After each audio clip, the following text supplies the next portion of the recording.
Are you worrying about losing all your contacts if something happened to your phone?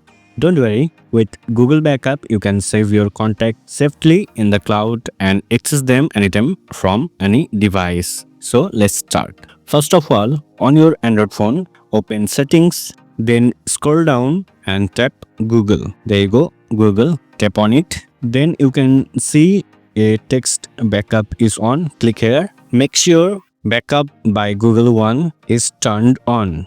Then again go to main settings app and scroll down and you can see accounts and synchronize. Click here and scroll down and tap on Google.